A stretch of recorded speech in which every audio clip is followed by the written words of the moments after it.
Hello दोस्तों, आप लोग कैसे हैं। आशा करता हूँ कि आप लोग अच्छे होंगे और मस्त होंगे। मैं क्लास 9th में फ़िज़िक्स पढ़ा रहा था, जिसके अंतर्गत गुरुत्वाकर्षण यानी ग्रेविटेशन चैप्टर स्टार्ट किया था। तो मैं डिटेल्स के साथ ग्रेविटेशन में एक एक टॉपिक्स को समझाते आ रहा हूँ।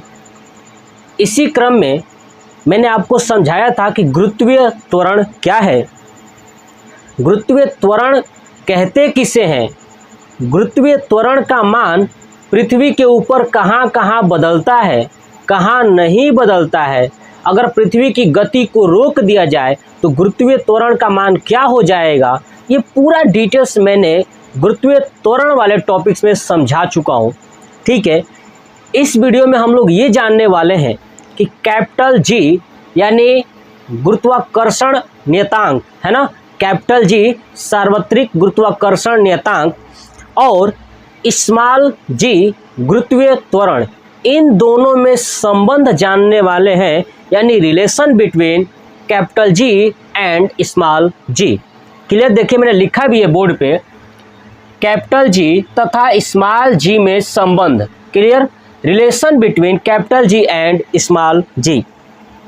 कैपिटल जी क्या है तो सार्वत्रिक गुरुत्वाकर्षण नियतांक है, स्मॉल जी गुरुत्वीय त्वरण है, ये हम लोग पीछे पढ़ चुके थे।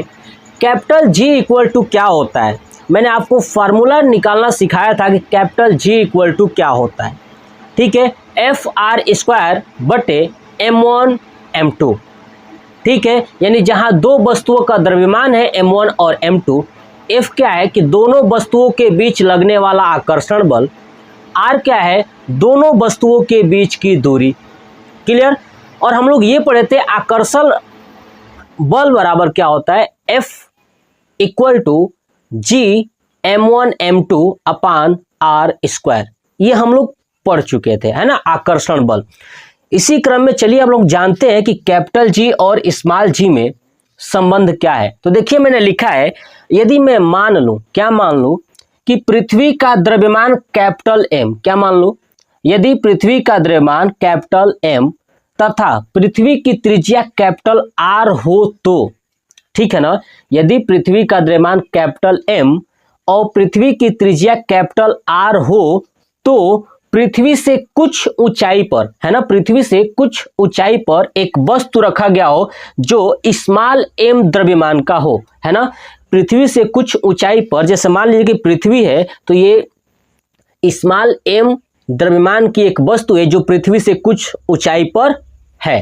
क्लियर, तो बताना यह है कि पृथ्वी के द्वारा इस वस्तु के ऊपर गुरुत्व बल का मान क्या होगा। तो हमें पता है कि गुरुत्व बल क्या होता है, यानी गुरुत्वाकर्षण बल ही क्या है, गुरुत्व बल है।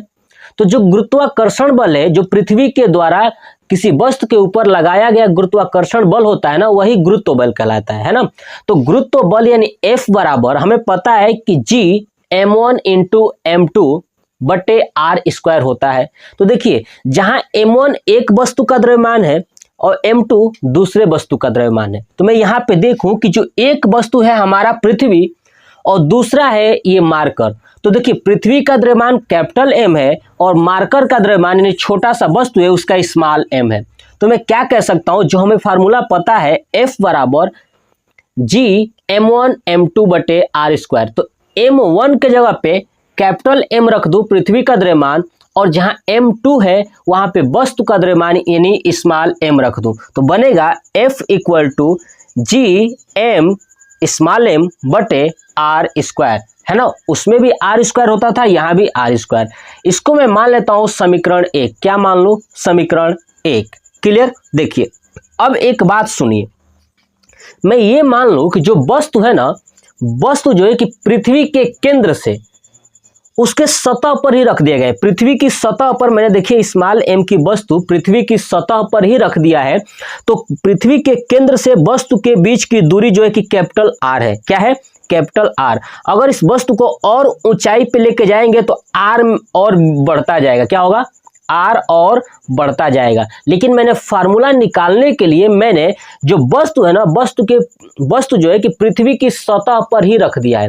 तो इसका मतलब कि उसका जो केंद्र से दूरी है ना वो दोनों बराबर होंगी, यानी r ही होगा। अब ये बड़ा वाला पृथ्वी है तो पृथ्वी का द्रव्यमान कैपिटल M और वस्तु का स्मॉल m, और इन दोनों के बीच की दूरी कैपिटल R। देखिए लिखा है वस्तु पृथ्वी के केंद्र से लगभग समान दूरी पर है। मैंने ये मान लिया फार्मूला ज्ञात करने के लिए कि जो वस्तु है ना वो पृथ्वी के केंद्र से, वस्तु जो है कि पृथ्वी के केंद्र से जो है कि समान दूरी पर है, मतलब कि वस्तु का जो पृथ्वी है ना पृथ्वी की सतह पर है। कहाँ है? सतह पर है। ठीक है, जैसे यहाँ पे पिक्चर में दिख रहा होगा। तो ये हमारा बन गया एक समीकरण 1। अब हमें पता है कि पृथ्वी का गुरुत्वीय त्वरण स्मॉल g होता है ना। क्या होता है? गुरुत्वीय त्वरण स्मॉल g, क्योंकि गुरुत्वीय त्वरण में मैंने आपको पढ़ाया था। तो स्मॉल g है तो हम लोग जानते हैं कि न्यूटन का जो दूसरा नियम है F =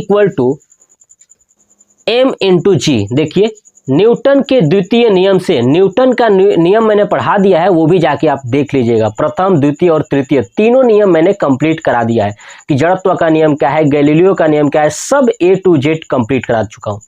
तो देखिए, तो न्यूटन के द्वितीय नियम से हम लोग जानते हैं कि F = m × g।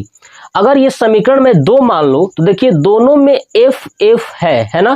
तो दोनों में F है तो मैं कह सकता हूँ कि समीकरण 1 व 2 से जब दोनों F है तो एक F के जगह पे ये mg रख दो, यानी जो सेकेंड वाला समीकरण है इसमें mg है, फर्स्ट वाले में उठा के रख दो F के जगह पे, तो हो जाएगा small mg = gm small m बटे r²। अब देखिए न्यूटन का द्वितीय नियम में भी स्मॉल m है, तो स्मॉल m से स्मॉल m कट जाएगा, है ना, कट जाएगा। तो क्या होगा? Small g = capital G capital M बटे R²। स्मॉल g क्या है? तो गुरुत्वीय त्वरण। कैपिटल G क्या है? तो सार्वत्रिक गुरुत्वाकर्षण नियतांक। कैपिटल M क्या है? पृथ्वी का द्रव्यमान। और कैपिटल R क्या है? तो वस्तु का पृथ्वी के केंद्र से दूरी, है ना। तो देखिए अब ये गुरुत्वीय त्वरण का मान निकल गया, यानी दोनों में संबंध याद रखना है कि स्मॉल g बराबर कैपिटल G कैपिटल M बटे कैपिटल R²। कैपिटल G क्या है? तो सार्वत्रिक गुरुत्वाकर्षण नियतांक। कैपिटल M क्या है? तो पृथ्वी का द्रव्यमान। और कैपिटल R क्या है? तो केंद्र से वस्तु के बीच की दूरी। ठीक है, तो ये आपको याद रखना है। यही है कैपिटल G और स्मॉल g में संबंध। एग्जाम में बहुत बार पूछा जा चुका है कि कैपिटल G और स्मॉल g में संबंध क्या है।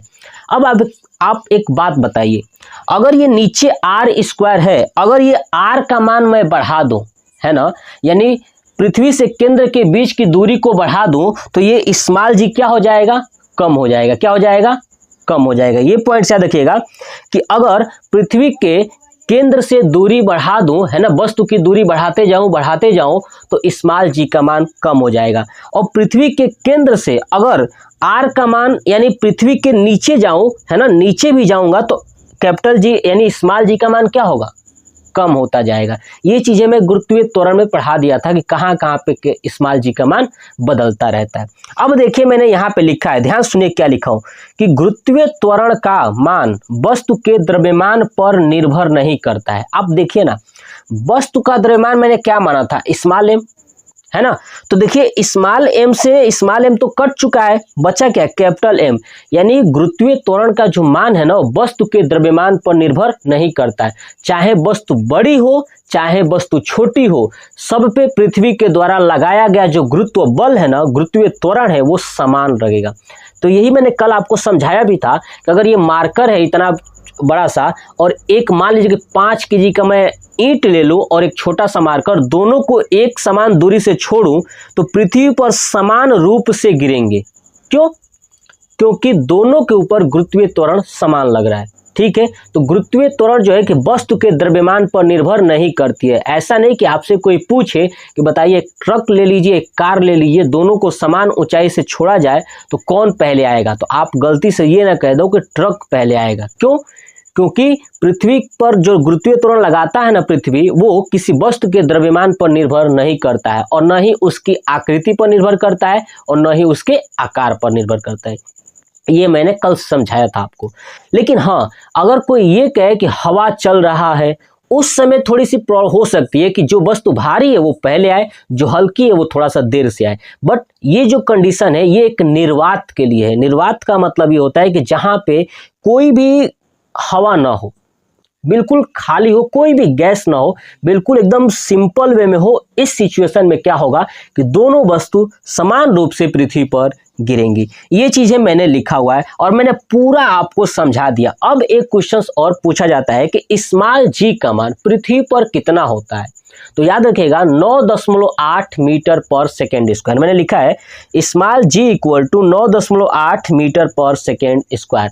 कैपिटल जी का मान कितना होता है आप मुझे कमेंट बॉक्स में कमेंट करके जरूर बताइएगा, क्योंकि मैंने बता चुका है कैपिटल जी का मान। ठीक है, स्मॉल जी का मान 9.8 मीटर पर सेकेंड स्क्वायर ये पृथ्वी पर होता है। अब आप देखिए, जो पृथ्वी का द्रव्यमान कैपिटल एम है ना, पृथ्वी का द्रव्यमान होता कितना है ये याद रखिएगा। तो 6 गुणे 10 के पावर 24 केजी होता है। मैंने लिखा है देखिए कैपिटल एम इक्वल टू 6 गुणे 10 के पावर 24 केजी, यानी पृथ्वी का जो द्रव्यमान है 6 गुणे 10 के पावर 24 केजी होता है। ऐसे देखिए कैपिटल आर मैंने लिखा है, यानी पृथ्वी की त्रिज्या तो 6.4 यानी 6.4 गुणे 10 के पावर 6 मीटर होता है। आप इसको किलोमीटर में भी चेंज कर सकते हैं, कोई दिक्कत नहीं। तो याद रखिएगा कि कैपिटल आर का मान कितना होता है 6.4 गुणे 10 के पावर 6 मीटर। अगर मैं इसको चेंज करूं तो कैसे होगा, देखिए ध्यान से, यानी कैपिटल आर बराबर 6.4 गुणे 10 के पावर 6 मीटर। अगर इसमें से 10 का 3 गायब कर दूं, मतलब कि बाहर निकाल दूं, तो हो जाएगा किलोमीटर। तो क्या बचेगा 10 के पावर 3 गुणे 6.4, ये बचेगा ना 6.4 गुणे 10 के पावर 3 किलोमीटर। अगर मैं इस 10 के पावर 3 से गुणा कर दूं तो 6400 किलोमीटर आ जाएगा। कितना आ जाएगा 6400 किलोमीटर। मतलब कि जो पृथ्वी की त्रिज्या है वो है 6400 किलोमीटर। अब मीटर में चेंज करना हो तो चेंज करेंगे तो 6.4 गुणे 10 के पावर 6 मीटर होगा। ये हो गया। नेक्स्ट आपको याद रखना है कि जो चंद्रमा है, चंद्रमा का द्रव्यमान कितना होता है तो 7.5 गुणे 10 के पावर 22 केजी। एक कहीं कहीं ये भी लिखा हुआ है 7.2 गुणे 10 के पावर 22 केजी होता है। यानी चंद्रमा का द्रव्यमान कितना होता है तो 7.5 या 7.2 गुणे 10 के पावर 22 केजी। लेकिन आपसे अब कोई पूछ दे कि सूर्य का बता दीजिए, किसका, सूर्य का द्रव्यमान बता दीजिए, तो याद रखिएगा 2 गुणे 10 के पावर 30 केजी होता है। सूर्य का द्रव्यमान कितना है 2 गुणे 10 के पावर 30 केजी। पृथ्वी का कितना है तो 6 गुणे 10 के पावर 24 केजी। और चंद्रमा का कितना है 7.5 या 7.2 गुणे 10 के पावर 22 केजी होता है। तो ये है हमारा कैपिटल जी और स्मॉल जी में संबंध। मैंने पूरा A to Z बहुत ही आराम से कॉन्सेप्ट के साथ मैंने आपको समझाया। तो ये वीडियो कैसा लगा कमेंट बॉक्स में कमेंट करके ज़रूर बताइएगा। नेक्स्ट वीडियो के लिए आप तैयार रहिए, सब्सक्राइब कर लीजिए और मुझे सपोर्ट करिए। जय हिंद, जय भारत, वंदे मातरम।